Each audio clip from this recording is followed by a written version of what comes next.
COVID-19 and its devastating impact on all aspects of national life seem to have succeeded in distracting many people from the progress or lack of it in the military campaign against battery of terrorist groups operating out of northeastern part of Nigeria.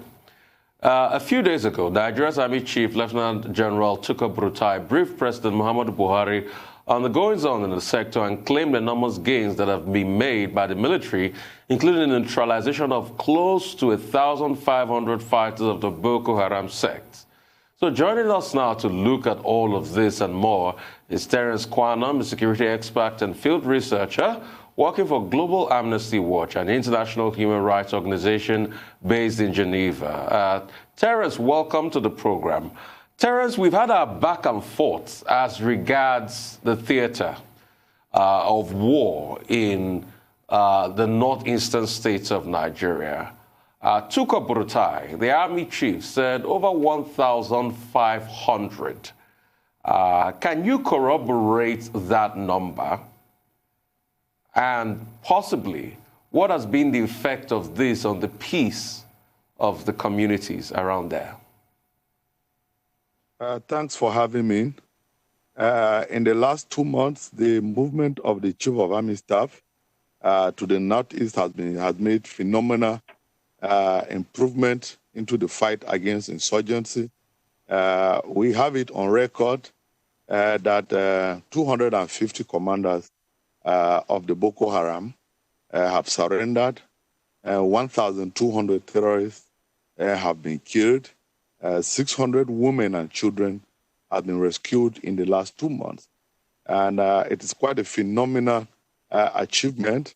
And then there is more calm in the Northeast region as compared to January, February, March, and to a large extent in April.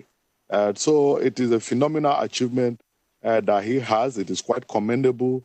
And we feel that other service chiefs and another head of parastatals that have issues to do with the war against insurgency to follow the trend so that with a good synergy together, all of them can be able to achieve great success in the war against terrorism. Like, for instance, if the siege of immigration also takes into the queue of moving to the Northeast periodically, like the Chief of Army Staff is doing, I think the issues of immigration and the officers that are manning our borders, which has become so porous, and most of illegal things coming in, I think that will boost the morale of personnel, also of the immigration, to be able to curb our border. We have the Chief of Naval Air Staff, and then the Defense Chief himself.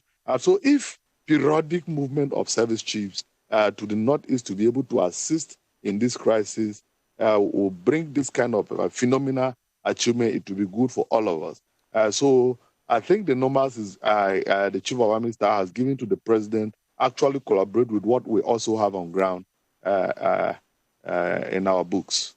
Well, but Terrence, I mean, beyond official statistics or whatever the military may have said, as a security expert, do you think that Nigeria is truly winning the war against insecurity, considering the spate of attacks that we have seen in Katsina, in parts of the Northwest generally, and also in southern Kaduna and other parts of the country? And is the war against terror, is it winnable?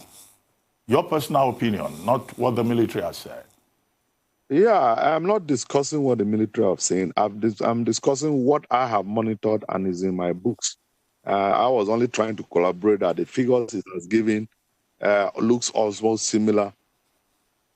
And the war against terrorism, as you have seen, has largely been demystified in the last 5 years by the military, because we lived in the country where in Abuja, before the IG could get to his office, his boot was checked, and there were bombs going on left, right, and center in this country. But today, after 5 years, we are discussing Northeast and to a large extent, particularly Borno State, where these issues are coming. The issue of Katsina, the issue of Southern Kaduna, another part of the countries that are having issues of bandit. The issue of terrorism are people that have been in camp, people that they take over territories and they man them. When they are disseminated, what they do is that they run away from those camps, and the ones that are not captured or killed by the military, most of them roam the bushes to be safe. Now, when they are in the bushes, they operate like bandits. And in the last few months, there have been a lot of dissemination in the Northeast, where most of these camps has been disseminated and taken over, and the military are manning them, holding ground now. So the terrorists are roaming the bushes in the Northwest and in the Northwest, trying to get ground. What they normally do is that when they turn themselves to bandits, they try to look for where they are hoodlums operating, so that they can be able to go and recruit them, put them together to even control the territories that hoodlums were occupying. So it is an issue of concern that the other security forces will join up with them, so that they will be able to make sure that those hoodlums operating as bandits should not be able to synergize with the terrorists that are running to form other cells in other parts of the country to bring about crisis. Because where the military has been able to clear and head ground, they need support from other security agencies to hold those grounds, so that they will move ahead and be able to confront this military. And the bandits also, the security forces need to be seriously motivated to be able to tame them, because it is very dangerous when these terrorists meet up with these bandits to be able to form other groups in other places, because the level of crisis we have on hands in those places will become an issue of concern, just like what happened within the Lake Chad region, where the likes of Mamanu had to run away from Sambisa. When Sambisa was captured, they went there, they were able to put the rebels together. And we know what is happening within the Lake Chad Basin now, because that is the only place within the Northeast that we have clusters of territories held by the terrorist groups. And so we need to be very vigilant as citizens, as security agencies, to make sure that the situation we have within the Lake Chad region today does not come within our borders, because it is very dangerous. Because the moment they do this, they pay new allegiance, and then these hoodlums get more sophisticated. And because the hoodlums also operate in a manner that recruiting is always very easy for them, it becomes a very serious challenge. So we need to synergize as citizens and security to make sure that these bandits that are roaming the areas of Katsina, the areas of Southern Kaduna, and to a large extent the Benue Valley, does not come together and form another terrorist organizations that will be tormenting us. The whole situation is just so tedious. From hoodlums to bandits to terrorists to insurgents, we use these terms interchangeably because whatever shape-shifting happens, a killer by any other name is still a killer.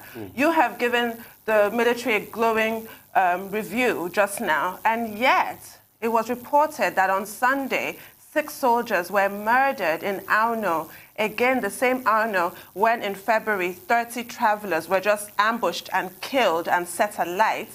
6 soldiers have been killed on Sunday, 45 are missing. The reports are maybe they sought shelter, they ran when they were attacked by ISWAP. So the military is still deep in the trenches. I'd like you to comment on that. And the fact that you talked about our borders as well, but we still have these horrors within Nigeria, such that in Katsina State, a billboard of President Buhari, that is his home state, it was set ablaze. Such a thing would have been unthinkable in previous times. But people are ostensibly reacting to the murders and the kidnappings that are still continuing. Just this week, a district head was killed. A health worker and his daughter were kidnapped.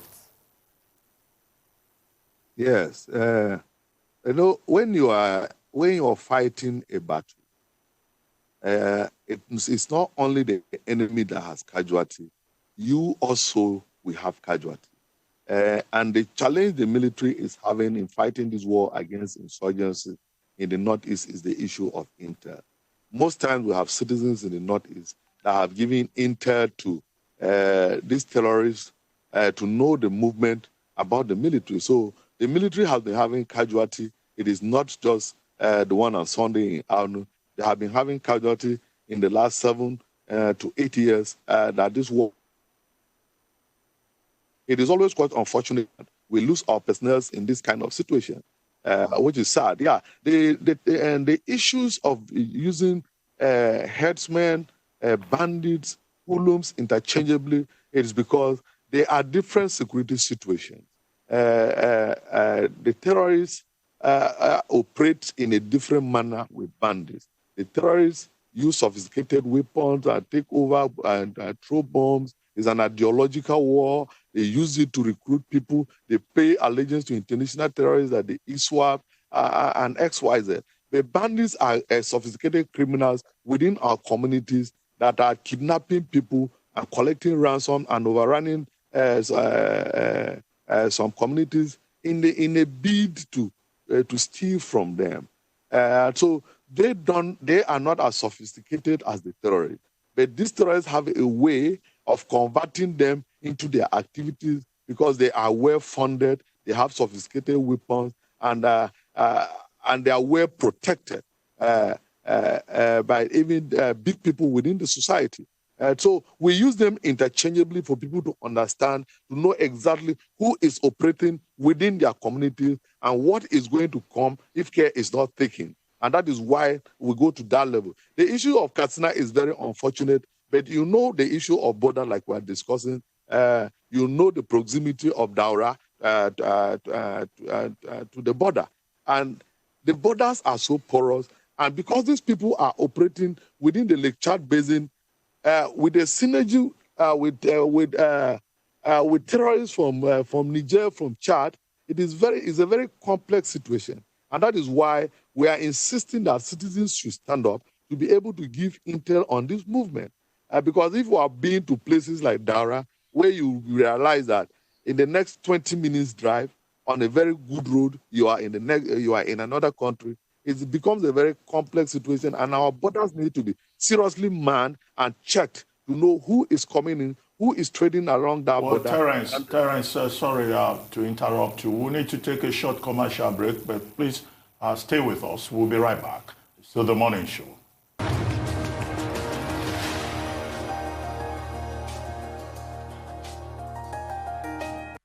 Welcome back to the Morning Show here on Arise News, and thank you very much for staying with us. Terrence Kuanum, security expert and field researcher with Global Amnesty Watch. Terrence, are you still there? Yeah, I'm here. Okay, you were saying something. If you may just continue before Rufai takes the next question. Yeah, I was trying to explain the nature of the terrain between Katsina and Southern Kaduna, because the Sambisa forest we are even discussing was even discussing in Borno, is a forest that has spanned across areas like Katsina and then Biriningwari, where we have serious security challenges. And that forest moves up to the border. And then this state also links to the border. And our border has been so porous. And that was why when I was commending the Chief of Army Staff for periodically moving to the northeast to be able to boost the morale of personnel to win this war against insurgency. I recommended that service chiefs like the CG of Immigration and the rest should also be able to move to the northeast to be able to boost morale of their services, because checking the borders will assist us. If we follow the war against insurgency very carefully, you even realize that at every point the army has made a lot of impact in this war against insurgency. They always move across the border. And every time they are coming back, they are so audacious with more sophisticated equipment than the military has met them with. That we can be able to secure these people within our border and fight them and know that the people that are within our border that are terrorizing our citizens have been dealt with once and for all. When the borders are porous, you don't actually know who is within and who is out and who has gone out to be able to recruit himself and come back to fight your personnel. So I think there should be a synergy and there should be a periodic relocation of these service chiefs to the northeast and to the crisis areas, especially along our borders, to be able to secure them and boost morale of their personnel so that we can achieve a very good result. I want to talk about the morale of the troops at the theater command. We all saw that very, very painful video of a top military personnel talking about the fact that we want to fight Boko Haram, but we don't have the equipment. What's the psyche? What's the morale like? I know in military parlance they say morale high. Can we really say morale high? You know, it is strange to me for a military personnel at the moment to complain so much about morale and weapons at the moment, because I think in the last 2-3 years, we have even started providing some sophisticated weapons and vehicles within the country that we are using. We are not relying purely on importation. So I know that in the last few years, there has been serious improvement in terms of equipment and extra. If they had not met the standard they want at the moment, but I think there has been tremendous improvement in that area for them to be able to fight this war to a large extent. You know, putting off terrorism completely is very difficult, but we can be able to manage it to a level that our citizens can be comfortable and the military can be able to handle it. Because this is an ideological war that even people you don't expect to believe in such ideologies do. People who are well learned have pledged allegiance to this terrorism. And so it becomes strange at the point, but it's happening.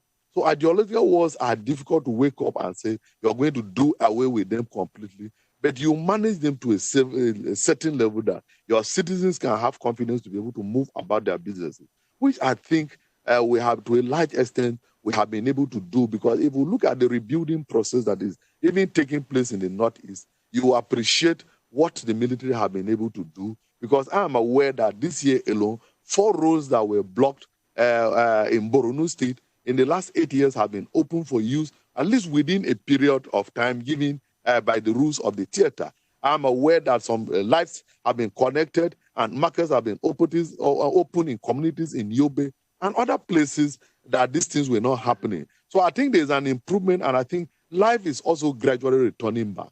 But there is a lot of improvement that needs to be done, especially within our terrain where bandits are operating in the bushes, because these bandits are more vulnerable to be recruited into this ideological war, and the communities they are terrorizing will be in more danger. So we need to step up our game and be able to make sure that this synergy between these terrorists that are on the run and these bandits does not hold, because it is going to be another serious crisis we'll have on our hands. Well, Terrence, I mean, security remains a major source of anxiety for many Nigerians, both government and the people. And as a result of that, we've seen initiatives like the Western Nigeria Security Network, like the proposed similar network in the eastern part of the country.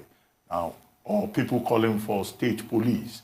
Do you think that if we have state police and decentralize effectively the Nigeria police, we may be in a better position to manage national security?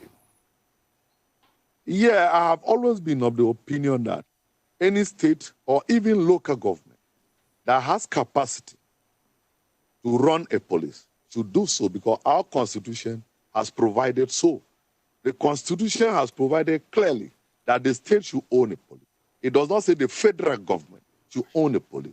And any state that makes law should have the capacity to enforce those laws. So a local government cannot make laws for the federal government to come. Terrence, please educate me.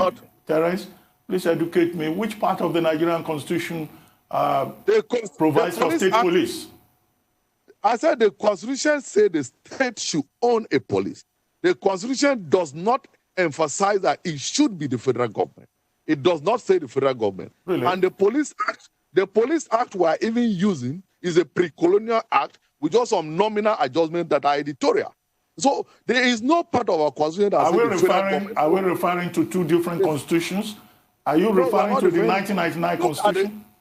Yes, the 1999 Constitution makes provision for the state to own a police. So the state mentioned in the Constitution does not align those powers to the federal government. If a state makes laws, they should enforce the laws.